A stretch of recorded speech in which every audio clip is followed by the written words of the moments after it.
नमस्कार, ग्लोबल न्यूजमा स्वागत छ। म पूजा गिरी। नमस्कार, म प्रनिशा लक्ष्मी। सुरुमा हेडलाइन्स।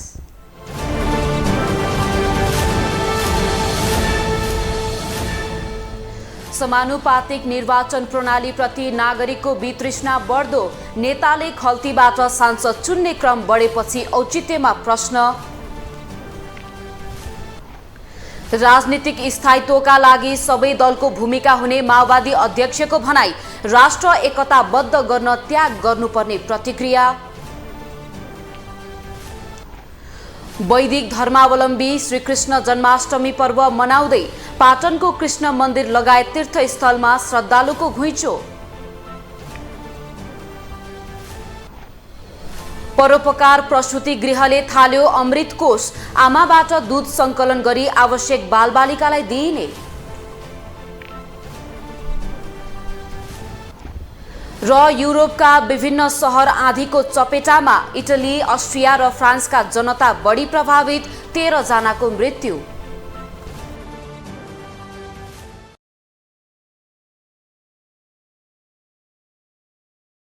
आम निर्वाचन नजिकिँदै गर्दा समानुपातिक निर्वाचन प्रणालीमाथि बहस सुरु भएको छ।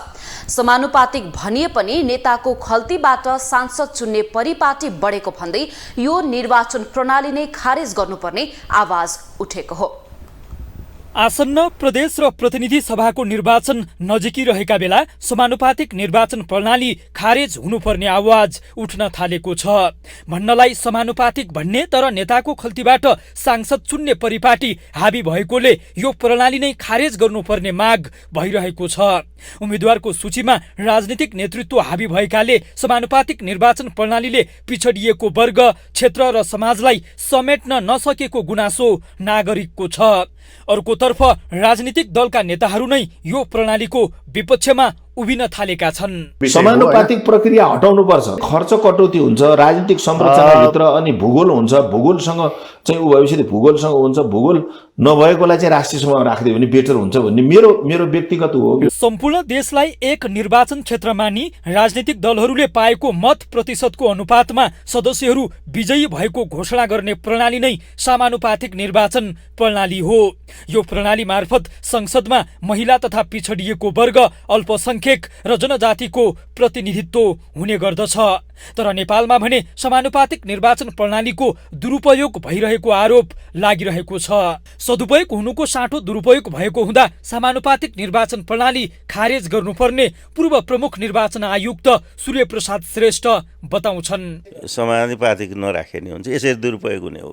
दुरुपयोग र सरकारमा जाने चाहिँ नि तपाईँको चाहिँ ब्याकडोर होइन, पछिल्लो ढोका सरकारमा जाने बाटो बनाउने, यस्तो कुराहरू प्रयोग हुने हो भने यसको कुनै औचित्य छैन।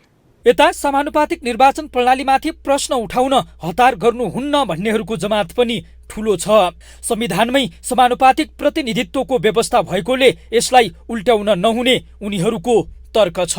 अहिले समानुपातिकलाई खारेज गर्ने होइन भन्ने यस्तो खालको अनेकौं प्रश्नहरू आइराखेको अवस्थामा पनि यो अहिले चाहिँ नि छलफलको विषय बन्न सक्दैन, यो बनाउनु पनि हुँदैन। किन हामीले संविधानतर्फै निर्वाचन प्रणालीलाई यो ढङ्गले व्यवस्था गरेका छौँ नि त, प्रत्यक्ष र समानुपातिक भनेर संविधानतर्फै निर्वाचन प्रणालीलाई नै यसरी स्थापित गरेका छौँ।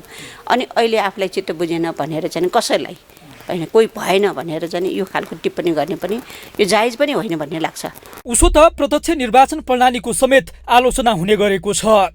चुनाव जित्न उम्मेद्वारले भड्किलो खर्च गर्नु परेको कतिपयको तर्क छ। सामान्य नागरिकले उम्मेद्वार बन्नै नसक्ने समय आइसकेकोले निर्वाचनको समीक्षा गर्नुपर्ने धेरैको धारणा छ।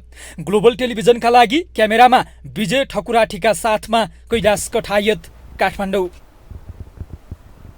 नेकपा माओवादी केन्द्रले आज पनि पदाधिकारीको टुङ्गो लगाउन सकेन। शुक्रबार पार्टी कार्यालय कोटेश्वर पेरिस डाँडामा बसेको स्थायी कमिटी बैठक निष्कर्ष बिना सकिएको हो। बैठकपछि सञ्चारकर्मीहरूसँग कुरा गर्दै पार्टीका प्रवक्ता कृष्ण बहादुर महराले पदाधिकारीको बारेमा लगभग टुङ्गो लागिसके पनि निर्णय भने भइ नसकेको बताउनुभयो। उहाँले अध्यक्ष पुष्पकमल दाहालको कार्यव्यस्तताका कारण पनि पदाधिकारीको टुङ्गो लाग्न नसकेको बताउनुभयो। छलफल गर्न बाँकी केही छैन, हामी भोलि टुङ्गाउँछौँ। कारण त अध्यक्ष कमलको आज अलिकति कार्य व्यवस्थाको कारणले अहिले अर्को मिटिङमा भाग लिनुपर्ने भयो, अरू कमलको पनि भाग लिनुपर्ने भावनाले फेरि वाइसिएलको केन्द्रीय अधिवेशन पनि छ, त्यस कारणले हो। पार्टी स्थायी कमिटीको अर्को बैठक भोलि 1 बजेका लागि बोलाइएको छ। माओवादी केन्द्रको बैठक केही दिन यता पदाधिकारी टुङ्गो लगाउने भन्दै निरन्तर बसिरहेको छ।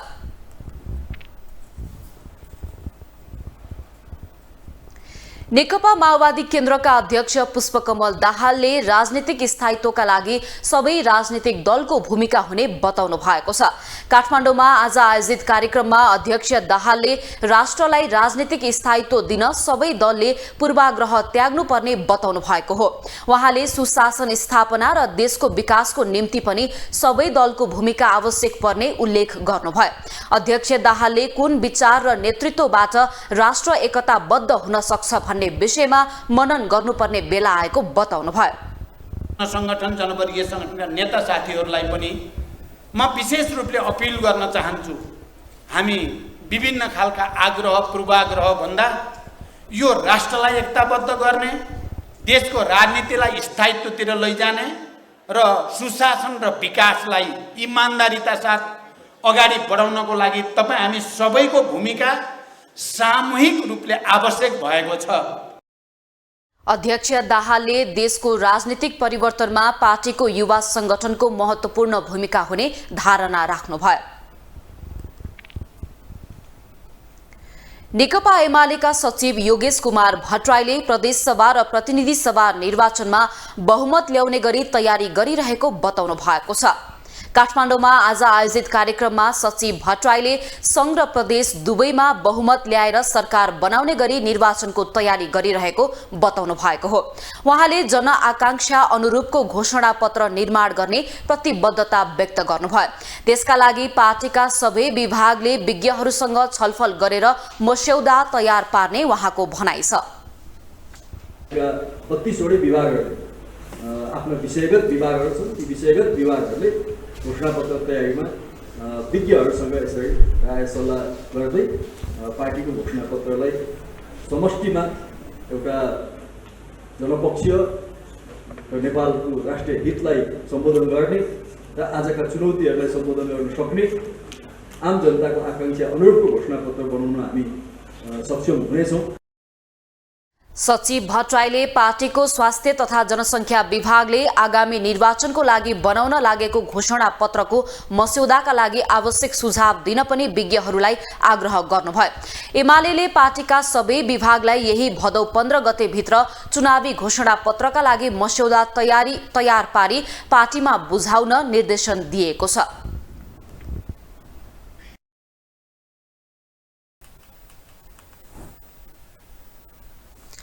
नेकपा एकता राष्ट्रिय अभियानका संयोजक वामदेव गौतम हसिया हथौडा चुनाव चिन्हबाट चुनाव लड्ने भएपछि एमाले र एकीकृत समाजवादीका नेताहरूले उहाँको टिप्पणी गरिरहेका छन्।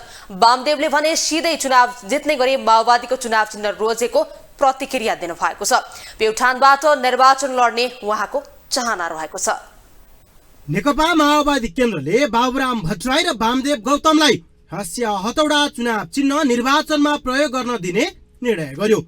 गत 31 साउनमा बसेको माओवादी केन्द्रको स्थायी कमिटी बैठकले भट्टराई र गौतमलाई आफ्नो चुनाव चिन्हमा लड्न स्वीकृति दिएको थियो। यहाँ अचम्मको कुरा त के छ भने भट्टराई त माओवादी स्कुलिङबाटै आएका नेता हुन्। करिब 1 दशक भौतारिए, रन्थनिए र पुनः पुरानै घरमा फर्किए। तर वामदेव गौतमले चाहिँ हसिया हथौडा चिन्हबाट चुनाव लड्ने भनेर लोक हँसाइरहेका छन्। करिब 5 दशक एमालेमा दुःख गरेका गौतम अन्ततः माओवादी केन्द्रको शरणमा लम्पसार पर्ने भएका छन् र उनी नै भन्छन् चुनाव जित्न हसिया हथौडा लिए। म अहिले जित्न चाहन्छु, सूर्य चिन्ह लिएर गए पनि म हार्छु। त्यस भएर यो जित्नको निम्ति म यसमा आएको। हसिया हथौडाको पछाडि गठबन्धन छ। गठबन्धन अनेक हिसाबले अरू सबै गठबन्धन अरू सबै पार्टीभन्दा अगाडि छ। 2074 को प्रतिनिधि सभा चुनाव बर्दिया 1 बाट हारेका वामदेव गौतम पछि मन्त्री परिषदको सिफारिसमा राष्ट्रपतिबाट राष्ट्रिय सभामा नियुक्त भएका थिए। अहिले उनी माननीय छन् र करिब 4 वर्ष बढी अवधि कार्यकाल उनको बाँकी छ। तर उनी संघीय निर्वाचनमा त्यो हापेर निर्वाचन लड्ने छनक दिएका छन्। गौतमले नै भन्ने गरेका छन् बर्दिया छाडेर प्युठानबाट लड्छु भनेर। त्यसो त उनको टक्कर एमालेका युवा नेता सूर्य थापासँग पर्ने देखिन्छ। वामदेवले एमालेको चिन्ह त रोजेनन्, एमालेबाट त राजीनामा नै दिएर हिँडेका थिए, तर एकीकृत समाजवादी नैको त पनि चुनाव चिन्ह लिन मानेनन्।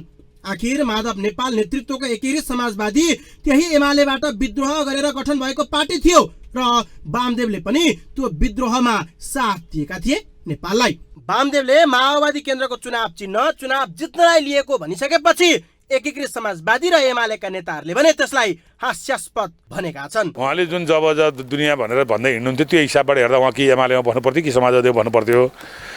तर उहाँले चाहिँ नि सम्भवतः चाहिँ नि अलि बढी रेस्पोन्स प्रचण्डजीबाट पाउनुभयो होला, त्यस कारणले चाहिँ नि अलिकति उतापट्टि ढल्किनु भयो। कि माओवादीले चाहिँ यसपटक एमालेको सिको गराएर देखेँ मैले। जस्तो अघिल्लो चुनावमा चाहिँ एमाले हृदय त्रिपाठीहरूलाई चुनाव चिन्ह दान दिएको थियो, उहाँहरूले जितेर पनि आउनुभयो। यसपटक बाबुराम भट्टराई र वामदेव गौतमलाई माओवादीले हँसिया हथौडा दान दियो। यस मानेमा त तपाईँले आफूलाई गुरु मान्नुभयो होला, ठिकै छ हाम्रो चेलाहरू तयार भएको छन् भनेर भन्नु पर्यो त्यस्तै। त्यो पनि होला, फेरि अब माग्न चाहनेहरूले पनि लिनेहरूले पनि आफू सुरक्षित हुन्छु होला, किन आफ्नो अब जसरी हैसियत राख्नुपर्ने त्यो त अब राख्नु सकेन नि त। त्यसपछि चाहिँ नि अब त्यहाँ गएपछि म सुरक्षित हुन्छु होला भन्ने पनि हो नि त। एमाले विभाजनका बेला कुनै पनि पक्षमा नलागेका उनी पछिल्लो समय भने वामपन्थी घटक मिलाउने अभियानमा सक्रिय थिए। तर अहिले भने उनी न एमाले न एकीकृत समाजवादी बरु नेकपा माओवादी केन्द्रमा समाहित हुने निष्कर्षमा पुगेको देखिन्छ। तर तिनै वामदेवले केही समय अघि नेकपा एकता राष्ट्रिय अभियानलाई पार्टी घोषणा गर्दा आश्चर्यचकित हुने गरी मानिस भेला पार्ने घोषणा गरेका थिए, तर पछि उनी नै कारबाहीको शिकारमा परेका थिए। प्रचण्डको विरुद्धमा पनि क्षुद्र टिप्पणी उनले गर्ने गरेका थिए। वामदेवले 2073 चैत 3 गते मेची महाकाली अभियानका क्रममा कैलालीको धनगढीमा आयोजित आम सभालाई सम्बोधन गर्दै डाकाहरूमा पनि अलिअलि नैतिकता हुने तर प्रचण्डमा त्यो नदेखिएको भन्दै टिप्पणी गरेका थिए। क्यामेरामा गणेश पूर्व छाने मगरका साथमा विकास आचार्य, काठमाडौँ। ज्ञान योग, कर्मयोग र भक्ति योगका प्रेरणता श्रीकृष्णको जन्मदिन आज मनाइँदैछ। भाद्र कृष्ण अष्टमीको मध्यरातमा जन्म भएको सम्झनामा हरेक वर्ष यही दिन श्रीकृष्ण जन्माष्टमी पर्व मनाउने गरिन्छ। जन्माष्टमीका दिन पाटन सहितको कृष्ण मन्दिरमा भक्तजनको घुइँचो लागेको छ। प्रत्येक वर्ष भाद्र कृष्ण अष्टमीका दिन मनाइने श्रीकृष्ण जन्माष्टमी पर्व भगवान श्रीकृष्णको पूजा आराधना गरी मनाइएको छ। ज्ञान योग, कर्मयोग र भक्ति योगका प्रणेता श्रीकृष्णको जन्म द्वापर युगको अन्त्यतिर भाद्र कृष्ण अष्टमीको मध्यरातमा भएको सम्झनामा श्रीकृष्ण जन्माष्टमी पर्व मनाउने गरिन्छ। जन्माष्टमीको दिन बिहानैदेखि देशभरका कृष्ण मन्दिरमा भक्तजनको घुइँचो लागेको थियो। पाटनको प्रसिद्ध कृष्ण मन्दिरमा भक्तजनको भिड थियो। बिहान उठी नुहाई गरी पूजाआजा गरी भगवानको घरमा पूजा गरी दर्शन गरी अनि यहाँ मन्दिरमा जान्छु। अब आफ्नो छोराछोरी परिवारको राम्रो होस् भनेर बिहानै सबेरै उठेर नुहाई धुवाई गरेर भगवान कृष्णको नाममा व्रत पूजा आराधना जप गरेर घरमा पूजा आजा सकाएर अब भगवानको दर्शन गर्न मन्दिर आइराखेका छौँ। अब लाइन धेरै बस्यो, एकदम थाकियो। अब साँझ घर गएर फेरि आरती गर्ने अनि राति 12 बजे कृष्ण जन्मिनु भएको बेलामा फेरि आरती गरेर अनि फलाहार गरेर अनि भोलि बिहान मात्र खाना खाएर त्यसरी मनाउँदैछौँ। राष्ट्रपति विद्यादेवी भण्डारी पनि दर्शन गर्न पाटन स्थित कृष्ण मन्दिरमा पुगेकी थिइन्। त्यहाँ उनले दर्शन गर्दै पुजारीबाट प्रसाद समेत ग्रहण गरेकी थिइन्। कंसको अत्याचारबाट मानव जातिलाई मुक्ति दिनका लागि वासुदेव र देवकीको 8औं गर्भबाट भगवान विष्णुको 8औं अवतारका रूपमा श्रीकृष्णको जन्म भएको धार्मिक विश्वास छ। अन्याय, अत्याचार र दानवी प्रवृत्तिबाट मानव जातिलाई सुरक्षित बनाउने उद्देश्यले धरतीमा जन्म लिएका श्रीकृष्णले आजीवन सत्यको पक्षमा रही सत्कर्म गरेको धार्मिक मान्यता छ। जन्माष्टमीको महत्त्व त धेरै छ। अब साधारण मानिसको जन्मदिन त अब विशेष ठुलो धुमधामसँग उत्सवले मनाउँछौँ भने उहाँ त हाम्रो पालनकर्ता हाम्रो चाहिँ कृष्ण भगवान उहाँ जन्मिनु भएको। अब नराम्रोलाई चाहिँ संहार गरेर राम्रो होस्, सधैँ यो सबै संसारै राम्रो होस् भन्ने कामनाले उहाँले चाहिँ नारायण भगवान चाहिँ 8औं अवतारको रूपमा कृष्ण भगवान जन्मिनु भयो।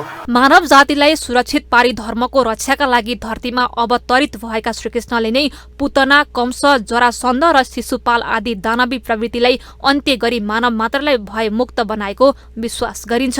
ग्लोबल टेलिभिजनका लागि क्यामेरामा गणेश पूर्व छाने मगरका साथमा सुनिता बास्कोटा, काठमाडौँ। अब पालो ग्लोबल भोइसको।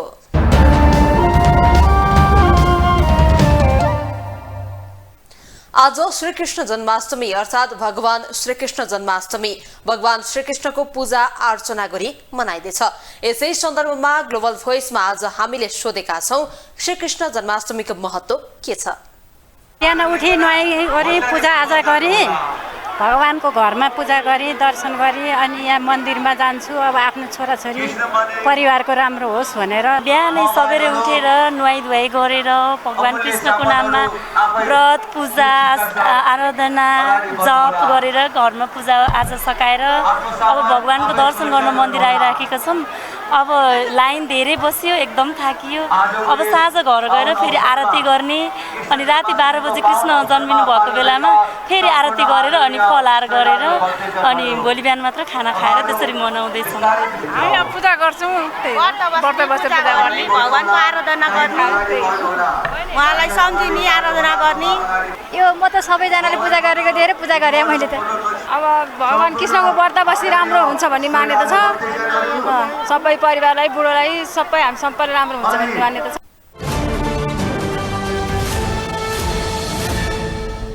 नेपाली कांग्रेसका महामन्त्री विश्वप्रकाश शर्माले काठमाडौँको फोहोर उठाउन नसक्नु लज्जास्पद भएको बताउनु भएको छ। काठमाडौँमा आज आयोजित कार्यक्रममा महामन्त्री शर्माले 3 तहको सरकार हुँदा पनि काठमाडौँको फोहोर उठाउन नसक्नु लज्जास्पद कुरा भएको बताउनु भएको हो।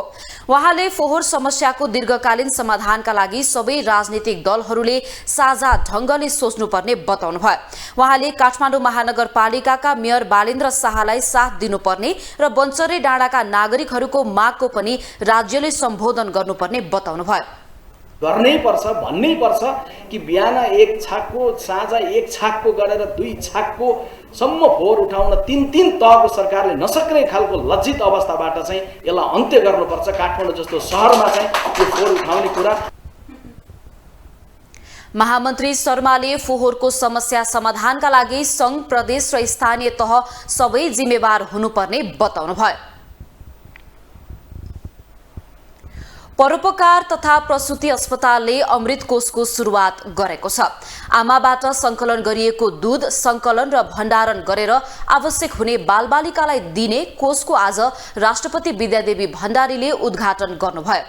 अस्पतालको 63औं वार्षिक उत्सवको अवसरमा सुरु भएको कोष नेपालकै पहिलो हो। परोपकार तथा प्रसूति स्त्री रोग अस्पतालले अमृत कोषको स्थापना गरेको छ। अस्पतालको 63औं वार्षिक उत्सवका अवसरमा आमाहरूबाट दूध संकलन गरेर भण्डारण गर्ने र आवश्यक हुने बालबालिकालाई वितरण गर्ने गरी कोषको स्थापना भएको हो।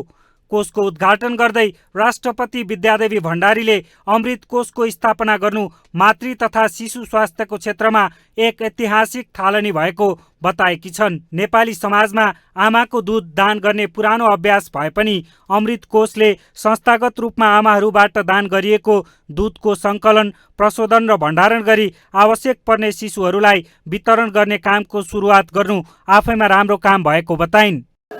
स्वास्थ्य क्षेत्रको जनशक्ति विकासमा अल्पकालीन र दीर्घकालीन योजनाहरू निर्माण गर्न अस्पतालको अनुभव, कार्यक्षेत्र र सेवा विस्तारबाट महत्त्वपूर्ण सहयोग प्राप्त हुनेछ।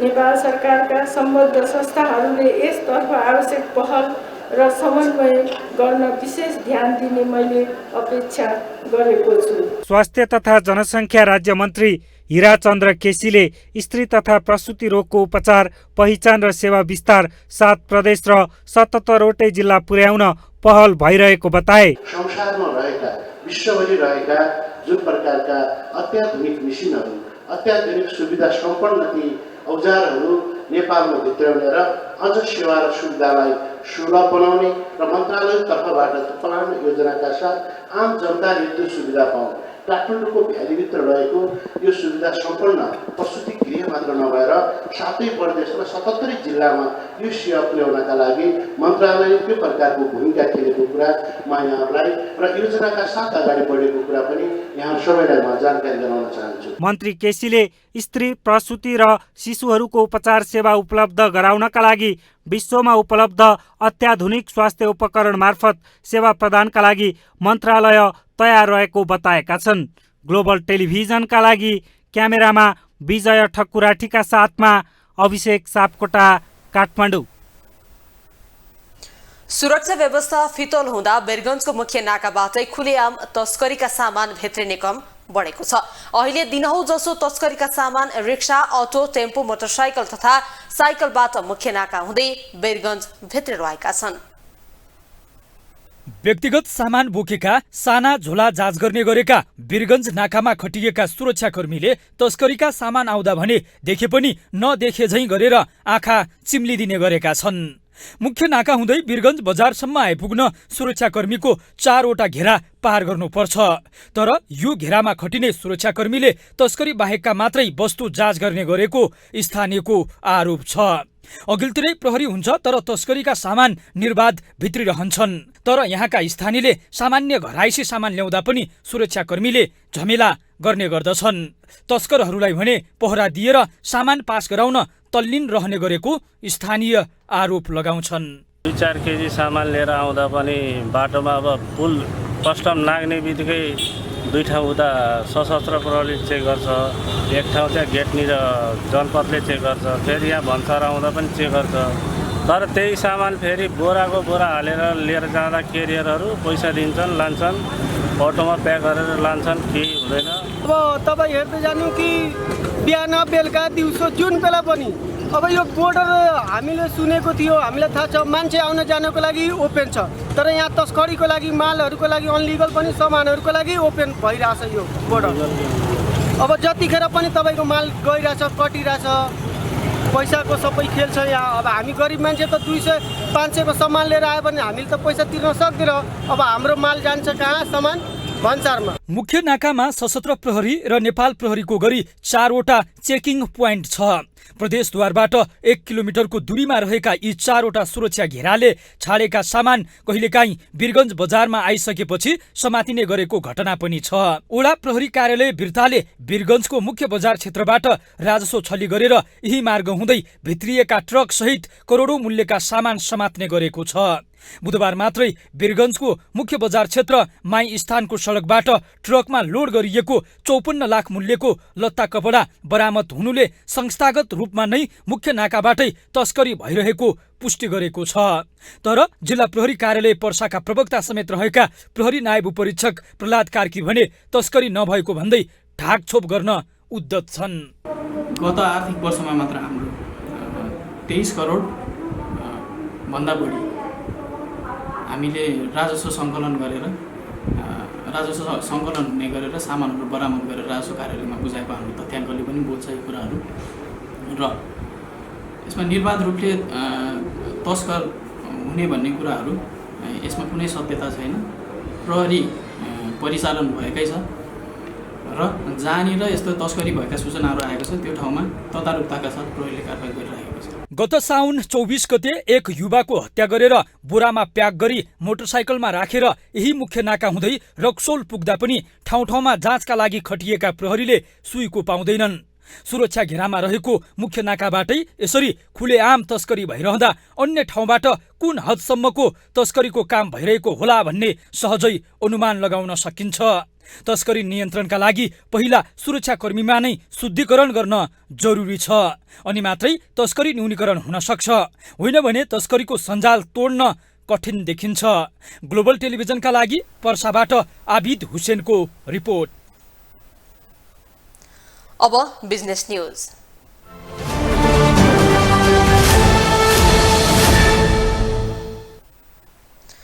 मुलुकले 20 अर्ब भन्दा बढीको ऋण बोकिरहेको छ, तर वाणिज्य बैंकहरू भने एकाएक अर्बौंको नाफा कमाइरहेको विवरण सार्वजनिक गरिरहेका छन्। महँगी, व्यापार घाटा र कोरोनाले नागरिकको जीवनस्तर नराम्रोसँग प्रभावित परेका बेला बैंकहरू चाहिँ नाफामा गएका हुन्। नाफाको रेकर्ड सार्वजनिक गर्ने बैंकले सेवाग्राहीले मागे जति रकम भुक्तानी दिन मात्रै होइन, ऋण समेत दिन सकेको देखिँदैन। बैंकहरूको नाफा अर्बौं रूपमा वात्तै बढेको छ, तर नागरिकले कर्जा पाउन सकेका छैनन्। कोरोना महामारी, महँगी, वैदेशिक व्यापार घाटाले नागरिकलाई सताइरहेका बेला एकाएक बैंकहरूको नाफा बढेको हो। सञ्चालनमा रहेका 26 वाणिज्य बैंकहरू मध्ये अधिकांश वाणिज्य बैंकहरूले आर्थिक वर्ष 2078-79 को अपरिष्कृत वित्तीय विवरण सार्वजनिक गरेका छन्, जसमा बैंकहरूले मनग्गे नाफा आर्जन गरेका हुन्। आखिर कसरी गए बैंक नाफामा? बैंकमा किन उसले ब्याज निक्षेप राखेर हो, अनि विभिन्न देशहरूमा उसले बन्ड, नेपालबाट पनि बन्ड किनेर राखेको हुन्छ, त्यसबाट पनि नाफा कमाइरहेको हुन्छ। ऋणपत्र जारी गरेर पनि नाफा कमाएको हुन्छ, लगानी गरेर भयो। अनि त्यसले गर्दाखेरि उसले संचित भनौँ न अरू चिज, अब सुनहरू पनि लिएर किनेर त्यो बेचेर पनि ब्याङ्कले पनि बेच्न पाउने अधिकार छ सुनलाई। त्यसले गर्दा केन्द्रीय ब्याङ्कले तोकेको दरमा त्यसबाट पनि उसले नाफा कमाइरहेको हुन्छ। नाफामा गएका बैंकहरूमध्ये ग्लोबल आइएमई बैंकले 5 अर्ब 20 करोड 64 लाख 55 हजार रुपियाँ नाफा कमाएको दावी गरेको छ। अघिल्लो आर्थिक वर्षमा भने यही बैंकले 4 अर्ब 16 करोड 51 लाख 52 हजार रहेको थियो। एनआइसी एसिया बैंकले 4 अर्ब 52 करोड 64 लाख 22 हजार रुपियाँ नाफा कमाएको रेकर्ड सार्वजनिक गरेको छ। यही बैंकले अघिल्लो आर्थिक वर्षमा 3 अर्ब 25 करोड 49 लाख 34 हजार रुपियाँ रहेको थियो। सरकारी स्वामित्वमा रहेको राष्ट्रिय वाणिज्य बैंकले भने आर्थिक वर्ष 2078-79 मा 5 अर्ब 21 करोड 42 लाख रुपियाँ नाफा कमाएको छ। राष्ट्रिय वाणिज्य बैंकले अघिल्लो आर्थिक वर्षमा 3 अर्ब 79 करोड 54 लाख 78 हजार रुपियाँ नाफा कमाएको थियो। यस्तै अन्य वाणिज्य बैंकले समेत नाफाको विवरण सार्वजनिक गरेका छन्। बैंकहरू नाफामा गए पनि नागरिकले ऋण लिन खोज्दा भने बैंकहरूले आनाकानी गरेका छन्। नाफाको विवरण सार्वजनिक गर्ने बैंकहरूले तरलता अभावका नाममा ऋण प्रवाह गर्न सकेका छैनन्। अर्थविदहरू भने बैंकहरूले नागरिकलाई ऋण दिएर देशको अर्थतन्त्र चलायमान बनाउनु पर्ने सुझाव दिन्छन्। बैंकहरूले को कारोबार बढ्दै गएपछि, कारोबार भोल्युम ठुलो हुँदै गइसकेपछि स्वाभाविक ढङ्गले मुनाफा पनि बढ्छ। तर सँगसँगै के हो भन्दा अर्थतन्त्रलाई अझ बढी प्रतिस्पर्धी बनाउन, सहज बनाउन उनीहरूले लिने शुल्कको दरहरूलाई पनि कम गर्नुपर्ने हुन्छ। यो कुरा नेपाल राष्ट्र बैंकले पनि त्यो कुरालाई हेर्नुपर्छ र उनीहरूले पनि हेर्नुपर्ने अवस्था हुनाले बैंकहरू मुनाफामा बस्नु स्वाभाविक हो। मुनाफा भएन भने बैंकहरू घाटामा सधैँ गए भने त अर्थतन्त्र झन् अप्ठ्यारोमा पर्न जान्छ। निक्षेपकर्ताको निक्षेपको सुरक्षा हुँदैन। उनीहरूले भोलिको दिनमा दिगो भएर व्यवसाय सञ्चालन गर्न सक्दैनन्। त्यसकारणले गर्दा त्यो ढङ्गले लिनुपर्छ। यद्यपि बैंकहरूले आफ्नो कार्यशैलीमा सुधार गर्नुपर्ने प्रशस्त ठाउँहरू छन्। राष्ट्र बैंकका पूर्व गभर्नर डाक्टर चिरञ्जीवी नेपाल भने बैंकहरूको नाफा बढ्नुमा धेरै कारण हुने बताउँछन्। बैंकले गरेको लगानीको प्रतिफलका कारण बैंकहरूको नाफा बढेको उनको भनाइ छ। मात्रै चाहिँ ऊ होइन त्यो ब्याङ्कमा चाहिँ नि अर्बौं रुपियाँ पब्लिकको चाहिँ नि खरब रुपियाँ भन्दा बढी चाहिँ नि उनीहरूले निक्षेप सङ्कलन गरेर चाहिँ लगानी गरे हुन्छ। त्यसले गर्दाखेरि त्यो विभिन्न तरिकाबाट अब ब्याजहरू उठेको हुन्छ। पहिला दिएको ब्याजहरू उठाउने भनेको हुन्छ। त्यसपछि व्यापार व्यवसायमा लगानी, तपाईँको अब सेयर बजारमा लगानी गरे हुन्छ। ब्याङ्कले अस्ति नेपालमा दिएको छ नि त सेयर किन्नलाई पनि ब्याङ्कहरूले किन्न पाउने भनेर इन्स्टिट्युसनल इन्भेस्टरको रूपमा होइन। त्यसले गर्दाखेरि ब्याङ्कहरूले त्यसरी पनि गर्न सक्छ। त्यसो त बैंक तथा वित्तीय संस्थाको नाफा बढेको विवरण सार्वजनिक भइरहेको भए पनि गत आर्थिक वर्षमा भने लगानीयोग्य रकमकै अभावले बैंकहरू समस्यामा परेका थिए। राष्ट्र बैंकसँग सापटी पैसा लिएर लगानी गरेका बैंक अहिले पनि तरलता अभावको समस्यामै छन्। ग्लोबल टेलिभिजनका लागि क्यामेरामा सञ्जय खड्काका साथमा विनोद विक्रम भण्डारी, काठमाडौँ। अब इन्टरनेशनल न्यूज।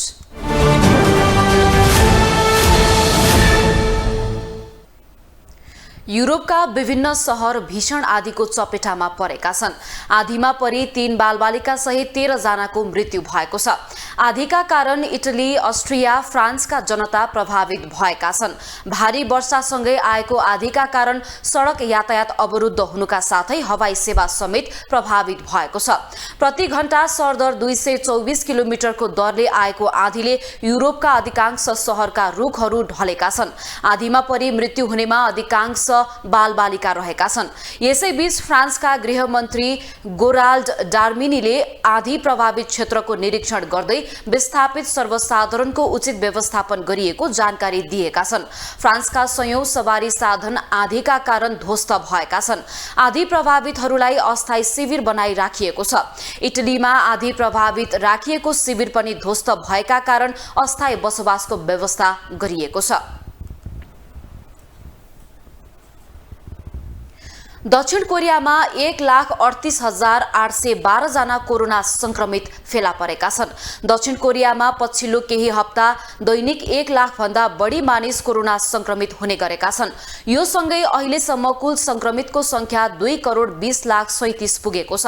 कोरियाली स्वास्थ्य अधिकारीले शुक्रबार दिएको जानकारी अनुसार गत हप्ता औसतमा दैनिक संक्रमितको संख्या 1,26,926 रहेको थियो। बिहीबार सार्वजनिक गरिएको विवरणमा भने शुक्रबार भन्दा धेरै संक्रमित भएको देखिएको छ। अहिले संक्रमित अवस्थामै रहेका मध्ये 492 जनाको अवस्था गम्भीर रहेको स्वास्थ्य अधिकारीले जनाएका छन्।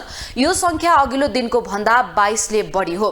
पछिल्लो एक दिनमा कोरोनाका कारण दक्षिण कोरियामा 83 जनाको मृत्यु भएको छ। यो सँगै अहिलेसम्म कोरोनाका कारण मृत्यु भएकाको संख्या कोरियामा 25,896 पुगेको छ।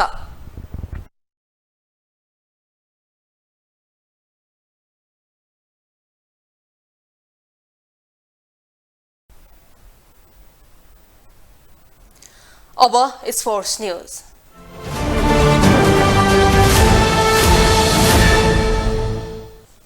अन्तर्राष्ट्रिय क्रिकेट परिषद आईसीसीले 2024 को आईसीसी अन्डर 19 विश्वकप क्रिकेटको रोडम्याप सार्वजनिक गरेको छ। आयोजनाको स्थल तय नभएको यस विश्वकपमा 16 मुलुकले सहभागिता जनाउनेछन्। प्रतियोगितामा सहभागी 16 टिम मध्ये 11 टिम छनौट भइसकेका छन्। बाँकी 5 टिम भने छनौटबाट आउने छन्। यसै वर्ष वेस्ट इन्डिजमा भएको अन्डर 19 विश्वकप शीर्ष 11 मा रहेका टिम आगामी विश्वकपका लागि सिधै छनौट भइसकेका छन्। छनौट हुने 11 मुलुकमा भारत, पाकिस्तान, श्रीलङ्का, बंगलादेश, इङ्ल्यान्ड, अस्ट्रेलिया, अफगानिस्तान, दक्षिण अफ्रिका, वेस्ट इन्डिज, आयरल्यान्ड र जिम्बाब्वे रहेका छन्।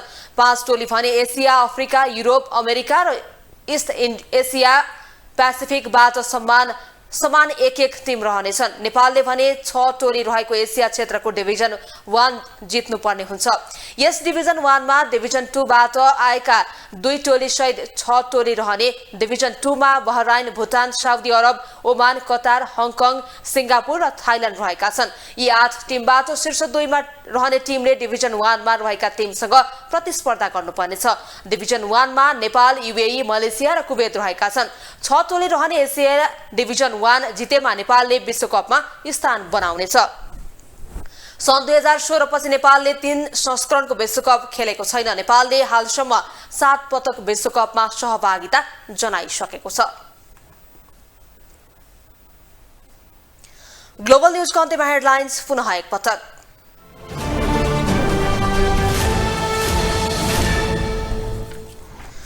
समानुपातिकबाट निर्वाचन प्रणालीप्रति नागरिकको वितृष्णा बढ्दो। नेताले खल्तीबाट सांसद चुन्ने क्रम बढेपछि औचित्यमा प्रश्न। राजनीतिक स्थायित्वका लागि सबै दलको भूमिका हुने माओवादी अध्यक्षको भनाई। राष्ट्र एकताबद्ध गर्न त्याग गर्नुपर्ने प्रतिक्रिया। बौद्धिक धर्मावलम्बीले श्रीकृष्ण जन्माष्टमी पर्व मनाउँदै पाटनको कृष्ण मन्दिर लगायत तीर्थस्थलमा श्रद्धालुको घुइँचो।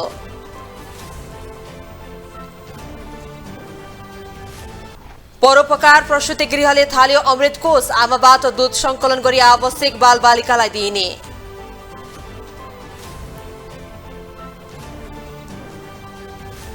र युरोपका विभिन्न शहर आँधीको चपेटामा। इटली, अस्ट्रिया र फ्रान्सका जनता बढी प्रभावित, 13 जनाको मृत्यु।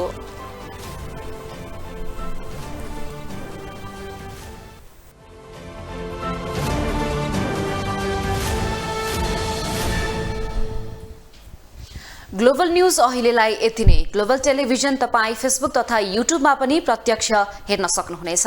ग्लोबल टेलिभिजन हेर्दै गर्नुहोला। नमस्ते।